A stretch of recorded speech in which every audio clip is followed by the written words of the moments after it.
Today, I've got here a very interesting car. The car which impressed me personally that much that during the presentation of this car, when Mr. William Lee was talking about it, I personally paid a deposit for it. As you can see, this car is all new NIO ES8.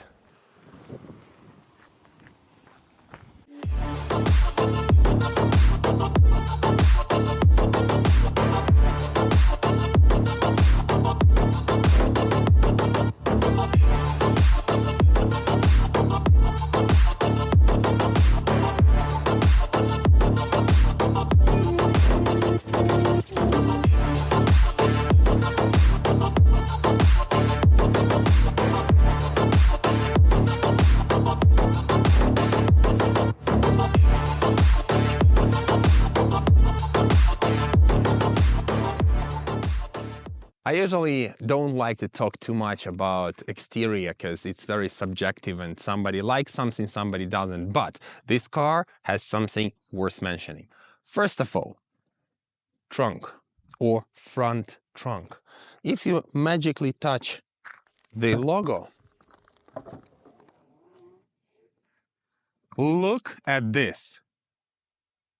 It's not as huge as BMW X3 has, of course, it's not as deep as it, but it's a very decent space. It's much bigger than Model Y, which I used to have before, so I can tell as an owner of it, right? It's much bigger than Model S, Model X, or anything I've seen in the market except probably Lucid cars and BMW X3. Plus, what NIO did really good here, they put this output here, so it's 100 watt, 12 volt output, and we have really tiny small hooks all around here, plus light, right? Very practical, very interesting, very good. Frunk is not just large, it's also safe.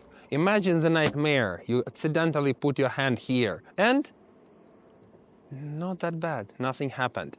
NIO did the same as they did with BMW X3. They added the rubber here. Even the child won't get hurt by this massive frunk. Interesting moment here I want to pay attention at. The daytime running light. NIO decided to add this diamond cut shapes, and guys, it looks really beautiful. Take a look by yourself. The headlight were changed completely, and basically this is exactly the same headlight as NIO ET9 using. It is the brightest headlight in the segment, and I will show you how amazing, how impressive they are.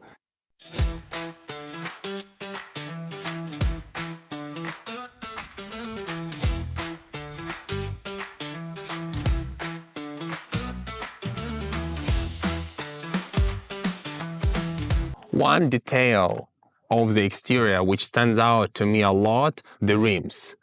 They give the car this whole business attire feeling, especially combined with this bright orange brake calipers. It looks really good. The last part I would like to talk here is this Aquila sensor. It comes directly from NIO ET9, so it gives you the feeling of premium level of this car, right? Because other NIOs don't have this. None of the other cars in the family has it so far. So this is, first of all, to better visualize the traffic around you, and secondly, to improve the assisted driving capability. Now NIO, the same as all other cars, have something around L2.5 or 2 plus, but basically it's coming closer to 3 already, level 3, right? In the future, I believe NIO would be able to take us from point A to point B without any intervention from our side. At least that's what NIO people told us today in the workshop. Hope I will leave to the day to see it. Hi Nomi, trunk in this car is not less impressive than the front. Look at this. Combined frunk and trunk gives you 777 liters of space. And if we fold the back row, the third row, it's even more. It's more than 1,700 liters.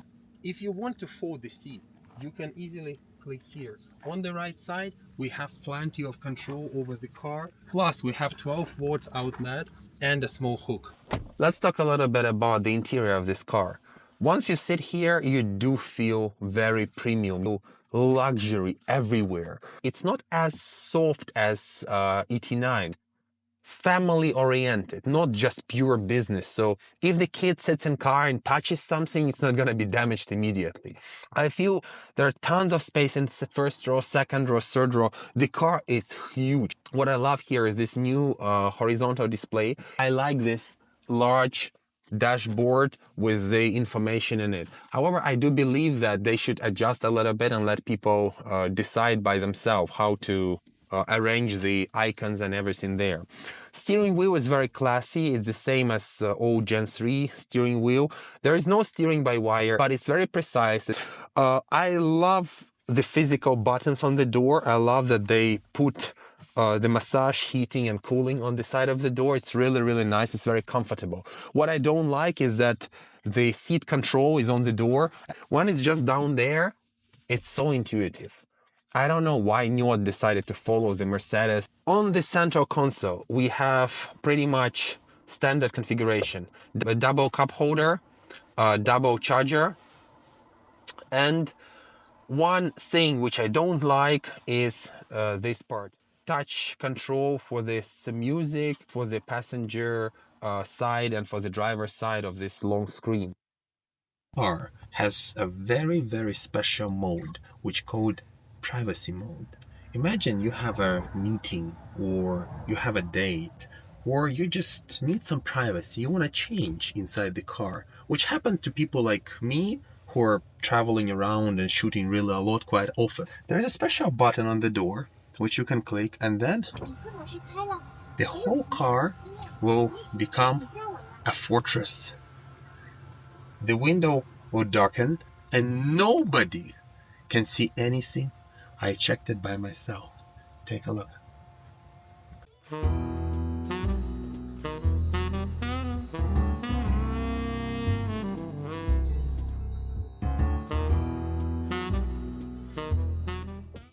This is my first time sitting on the second row of this car while the car is driving. And I tell you, first of all, plenty of space, very comfortable. Secondly, I want to try the zero gravity seat because that's where the car shines. I can literally sleep here, you know? It is so comfortable. The handrest is adjusting automatically based on the position of the chair. So when I sit here, I can tint my windows automatically. I have two different modes and the privacy mode, of course. I can turn on the TV and completely relax. I have two mirrors here. I have a panoramic sunroof. It is a very, very comfortable place to sit in. I start to enjoy having a personal driver. Now I'm in the third row of this car, and I tell you, plenty of space. I was sitting in the first row first, and I adjusted it for my height, 193 centimeters. Then I adjusted the second row for my height as well. So imagine there is me in front, me on the second row, and now the third me in the third row. 6 people like me can fit in this car. Pretty fine pace. I have my own light here. I have my own air conditioner here. I have my heating here. I can recline. I have cup holder. I have phone holder, and I have the USB-C charger. So with the big TV, I can enjoy, I can play, I can pretty much have fun for any duration of the ride. Quite nicely done. The sitting position is quite comfortable. This car has the same mode as ET9, so that means that once you sit in the car, the sensor will read your face and then adjust the seat height based on your physical condition. This car is almost 5.3 meters, guys. It's a super large car. It is extremely long wheelbase, right? More than 3.1 meters. Very, very wide car. When you sit here inside the car, you do feel this might underneath you. But when you drive it, you don't feel it. There is almost no body roll. Even when I hammer this car now under the rain, suspension does the job very well. AI here, which works together with the sensors to adjust the torque to make sure that the wheels stick to the road as much as possible. So far, I couldn't manage to get a wheel spin even for a second. It just doesn't spin. My car, I drive ES7, doesn't have these features. So every time I go over any road markings, I would feel a little bit of the wheel spin. It's not that bad, but you still do feel it. This car doesn't have it at all. This is also the car where NIO introduced first in the industry slippery surface control. It's quite interesting because in China, for some reason, all underground parkings and garages are all covered in a very slippery painting over the cement. It doesn't really drive that well, especially when it's rainy. NIO decided to finally solve this problem, and they said, okay, we're gonna connect AI with torque controllers, LiDAR and radars to make sure that car can finally learn how to adjust the braking power, the torque output, the steering on those kind of slippery surface. Once you turn on wet mode, or the car by itself detects the rain or the slippery surface, the computer will ask you if you want to turn on that mode. You just enjoy your ride. Besides, the car is extremely quiet. They compared ES8 with BMW X3 with Lee Mega, and all new NIO ES8 appear to be the quietest. I can barely hear any noises from outside. The loudest noise right now is the rain droplets hitting the windshield. And the last thing which I want to talk about is acceleration. Acceleration here is quite linear, but again, it all depends on the mode. At some modes, like sport mode, it's really fast. It kicks in crazily. You can really feel like it's pushing you in. It's below 4 seconds, of course. In VIP mode, it's more linear, it's more smooth. So it depends what you want, but it is a car for comfort. This car gives you enough power to overtake, to accelerate, to have fun. It has a very good body control, body stability. The steering wheel is responsive. Tiny movement of the steering wheel lead the car to change the direction. And I barely feel any vibration. Like the seats and the suspension all work together. Different layers of the foam in the seat created for you not to feel any vibration. Very, very nice. But at the same time, no boaty feeling. It doesn't give you this large SUV stuff. It gives you a very comfortable ride of mid-size car. Wow. Talking about U-turn, this car has the smallest turning radius in the segment. In comparison, the turning radius is smaller than BMW X3. That is a mid-size crossover. This is a full-size SUV, almost 5.4 meters of length. Sadly, it doesn't have the rear wheel steering, but I do understand why. This car has more space in the back because they didn't want to sacrifice it.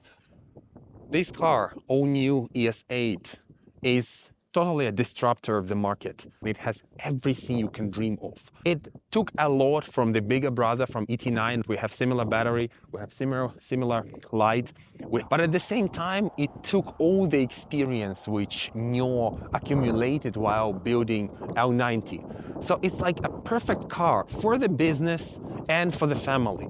It has huge range, it has 900-volt architecture, it has autopilot, it has updated NOMI, it has incredible headlights, it has everything you can dream of. But at the same time, the price of this car is just in the middle. But what you get for that price is much higher than anything you can get in the market. After spending 2 days with this beautiful car, I made up my mind, and now I'm one step closer to completing my order. How it drives, how it feels, and what image it creates, how it extends your being into this world and your vision into this world is just perfect. If you were me, would you buy this car or not? Subscribe, follow, and comment. See you later.